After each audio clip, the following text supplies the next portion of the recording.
Although folks, slightly hidden away in patch 11.2.5, so hidden in fact that it's yet to be tested on the PTR, is a brand new social feature called Recent Allies. This will add a new tab to the social frame, remember that, which will allow you to see players who you have recently grouped up with, and this will be accompanied by a new yellow icon in chat to highlight them when they speak. The idea behind this, I suspect, is an attempt by the development team to try to break many of us players out of that pattern, where we sign up to a random pub group, and when it's done, we immediately disband, never to see those other players again, and instead to consider playing more with them, or perhaps even to add them to a friend group. Obviously, there are going to be those groups that you never want to see again, but it is also very true that it seems to never occur to most of us that it might be worth adding the nicer group members to a friends list, or even if you're planning to do more than one key that evening, to invite them to the next. The big question, of course, is will this new feature work? I'm personally not so sure, but before I dive into that, I think it's worth taking a bit of a step back, as this might be just the first of several swings that Blizzard are planning to make to try to not only address the regular complaints about finding groups, but also to try and strengthen the social bonds between us in the game. Right back at the start of this year, Warcraft's executive producer Holly Longdale released an update where she shared that the team was setting up a dedicated social initiative with the goal of providing features to reward positive experiences, make it easier for us to connect with other players, and to integrate with existing social tools that the community already use. Since that announcement, despite a promise to share more about it over the course of this year, the initiative has been pretty quiet, almost surprisingly so. I say almost because, of course, developing new game features always takes many months, and that means that this is likely us starting to see the very first faint glimmers of that initiative taking shape. Now, in fact, the very first fruits of that initiative have probably already gone live in the form of the new Vote to Abandon feature. The issues of players in pubs breaking keys by quitting them, usually without saying a word, has been a subject of much complaints and debates, pretty much since Mythic Plus was launched. Unlike in Raid, where when someone quits, all it costs you is the time it takes to recruit a replacement, Mythic Plus's all-or-nothing lock-in means that if you lose a member, your key is basically done, often costing you a ton of time. And for key holders, it does not take many of these to leave them with a completely useless key that they really don't want to have to try and push back up. The new Vote to Abandon feature does encourage players to agree if a key should continue or not, and it adds a punishment in the form of a new deserter mark that is displayed in Groupfinder for people who leave without or even against a vote, potentially creating genuine consequences for bad behaviour, especially for those players who are very persistent leavers. Now that the new feature has gone live though, it is turning out to have a bunch of unintended consequences, most of which are negative. Along with those complaints about being held hostage by pre-made groups, a complaint that I'm personally not super sympathetic towards, because at the end of the day, if you don't discuss the group's goals up front, you are setting yourself up for a bit of a random experience. And of course, you can still quit after the timer eventually runs out if all else fails. But along with that particular aspect, the new feature is also leading to another, in my opinion, fairly predictable behaviour pattern, where players just go AFK in protest and refuse to contribute any more to the dungeon. And the problem with this approach is that the Vote to Abandon feature has a timeout on it, which leaves the other players then stuck until they can launch a revote. And of course, that means that you now have a bunch of people who are angry at each other, basically trapped in one place. And that, well, that's never going to end well. Now, for sure, you can, of course, report AFK disruption in keys, but Blizzard have never had a particularly good record of dealing with issues like this at scale. And you will excuse me if I want to see evidence that reporting those players for AFK would actually have an impact in such behaviours. Now, looking more broadly at the new feature, I do think it is becoming apparent that while the voting system is probably reducing the incidence of people early quitting a still viable key, it has brought with it some new, fresh, negative social interactions, and I think that the jury is certainly out if this feature is having a positive or harmful effect on the game. Speaking personally, I've adopted a policy where I will always click yes on a vote to abandon, because while quitting is annoying and time wasting, I really don't want to be stuck in a small group with someone or someones who really don't want to be there under any circumstances. And I personally think that the effects of this new feature should be a bit of a cautionary tale when it comes to trying to influence the player base to change in a way that perhaps not everyone will want. And hopefully it is something that is on the radar of the members of this new social initiative. With that in mind, as well as looking at what the development team have planned for us, I also want to ask how successful these changes are likely to be, and where better to start than with taking a look at this recent allies feature. There certainly have been occasions where shortly after a group has broken up that I've struggled to scroll through all the chat spam to try and locate a player in that group. But the truth is that the most common reason that I'm doing that is to add them to my ignore list. And boy, will this new tab potentially be very handy for that. Now, of course, that particular type of interaction is relatively uncommon, and the overwhelming majority of groups that I do play with are ones that I would be opening to playing some more keys with. And I do think that there is some merit to making it a bit easier to find those people, and ideally try to add them to a friends list. But I am personally not super convinced that the pugging player base will be very inclined to use it. As part of preparing for this video, I take a look at my friends group, and despite probably grouping up with more than 100 other players every season in pugs, I've less than 10 players in my friends list who got there by adding me after a pug group. The overwhelming majority of people that are in my friends list are either current or ex-guildies, or people that I was introduced to. Now, I am aware that at the very high end of the player base, where joining voice and coordinated groups is pretty much essential, networking with similar players is a thing.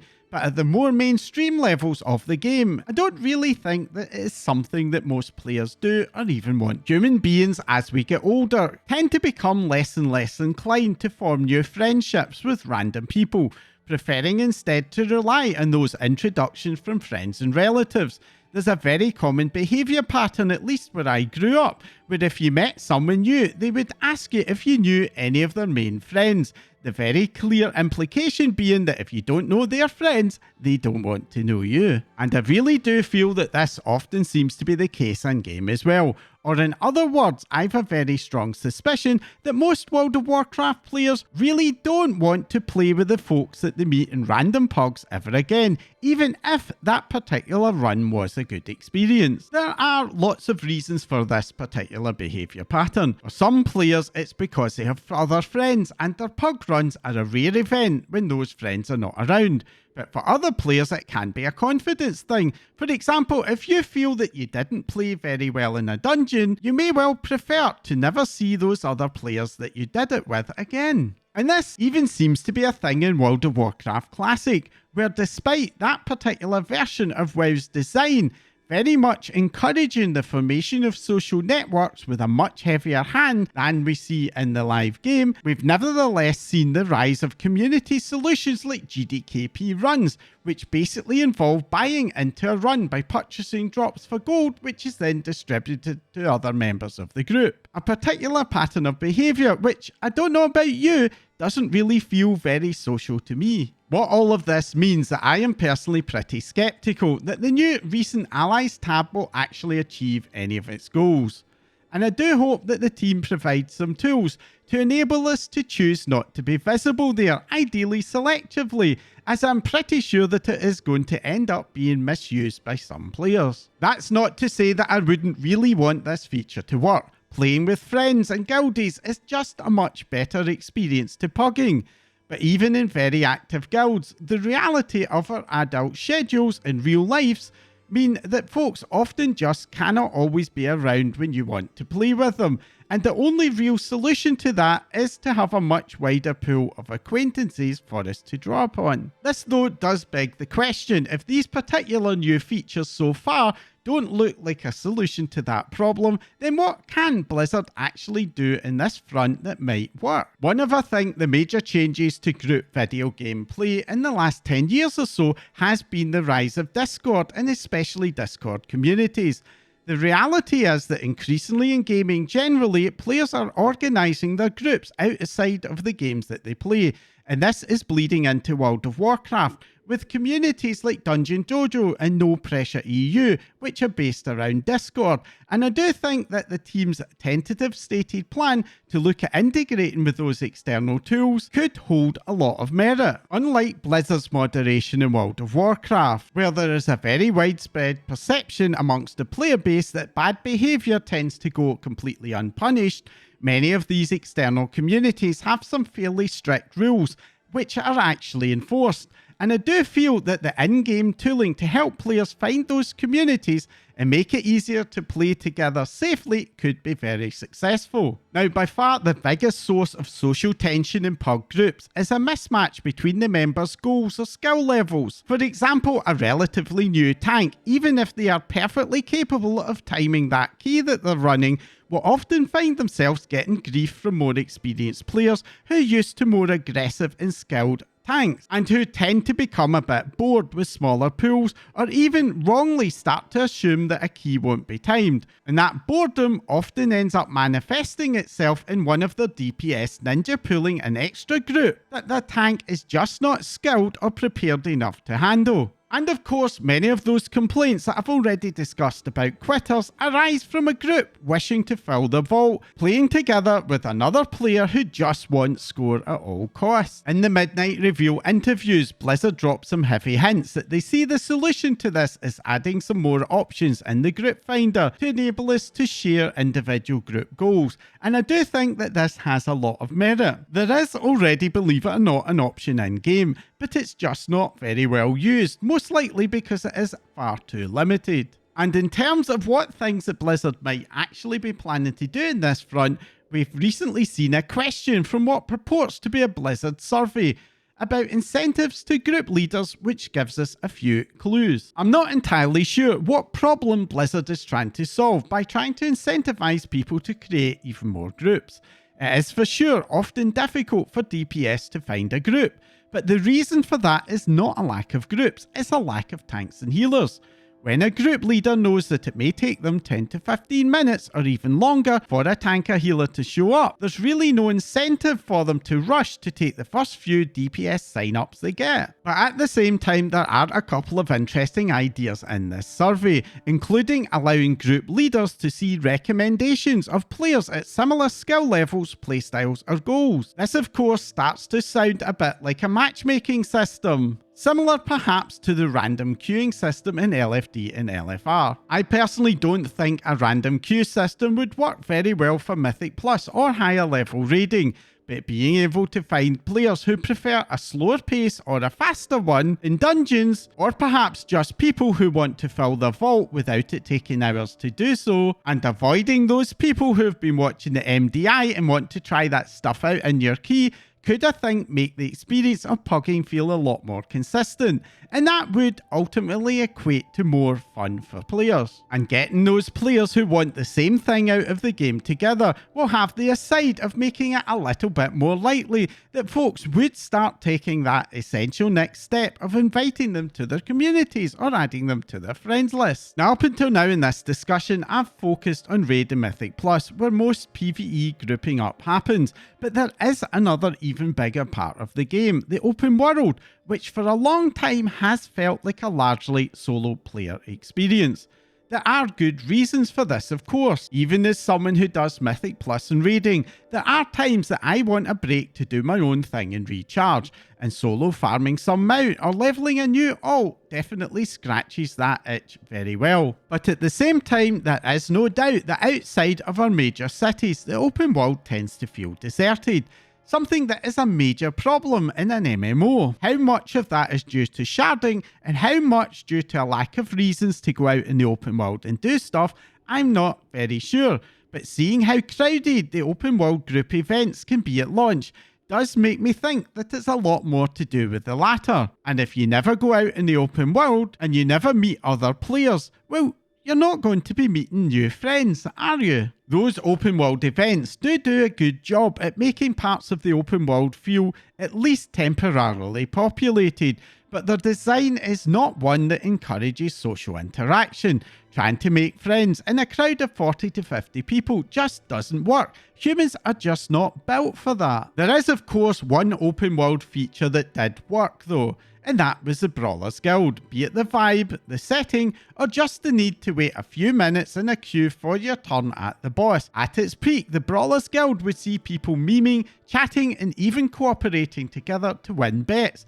All of the hallmarks of a truly organic social experience. And yet, despite its success and it being the most requested feature to be brought back by the player base, the Brawlers Guild has been completely abandoned ever since the start of Shadowlands, with only very vague non-promises from the developers that it may eventually show up again one day. Nor has there ever been any real attempt by the developers to repeat that organic social design in their other features.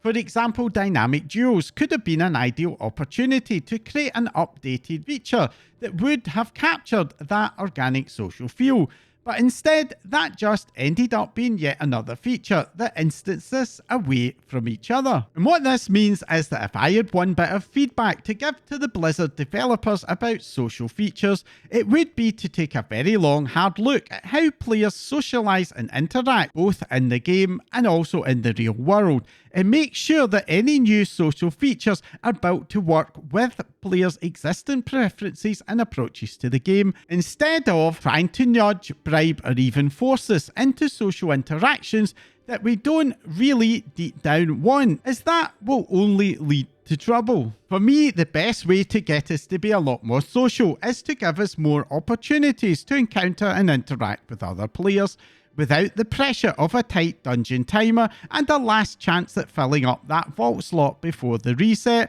or by being bribed by rewards to group up for the bare minimum that we can get away with.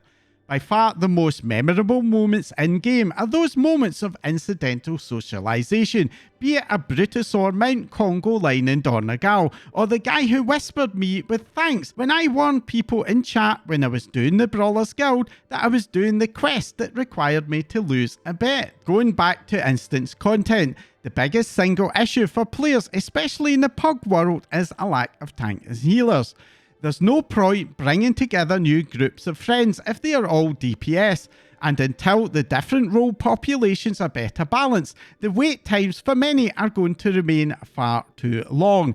And standing about in Donegal, mindlessly spamming Groupfinder to find a group, just, let's be honest, is not a social experience. Of course, it's not just playstyle preferences that prevent players from taking up tanking and healing. There are a ton of social reasons why people just don't want to do it.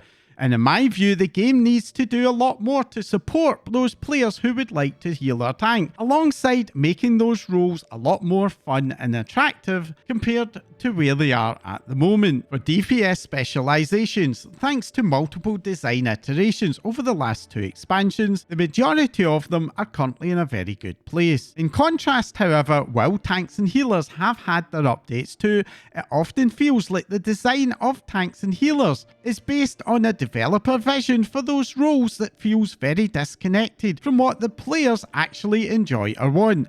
And until the developers are willing to change this and meet tank and healing players even halfway, I'm personally not convinced that the World of Warcraft's efforts to make the game feel a lot more broadly social will actually yield much success. And there is one final thing that I do think the World of Warcraft dev team does need to do. Currently, the in-game chat system is segmented by zone, the result being that the overwhelming majority of chat channels are just not used. The exception to that, of course, is trade chat, but let's be honest here, unless you're on an RP realm like Argent Dawn in the EU, then trade chat is swamped out by people selling crafting services, so much so that it's completely unusable. And to make matters worse, Blizzard is seemingly okay with exposing brand new players to the boosting spam in services chat, something that sends a pretty terrible message about the developer's attitude to socialization in game. A message that I am pretty sure is very opposed to the one that the dev team would actually want to be giving us. The in-game chat system in World of Warcraft is, in my opinion, simply not fit for purpose, and it is in desperate need of a revamp. After all, what's the point of trying to get us to socialise more when the most important social tool that we have just doesn't work for any of us? And that's my personal thoughts of the dev team's likely plans to try and increase or at least make it easier to socialise in game. And I'd be very interested to hear your thoughts as well. If you run keys or pug raids, then why don't you add other players to your friends list? And what would encourage you to start doing so? Let me know down below. If you found this update helpful, entertaining, or even just plain annoying, then do let me know by hitting that like icon. And if you want to support my channel to grow and help me to make more of these videos along with my other content, then hit that subscribe button right now before you forget. And if you don't want to miss out whenever I release a new video, then as well as subscribing, you can follow me in social media for updates. My link's in the description below as well. That's all for now. Thanks for watching.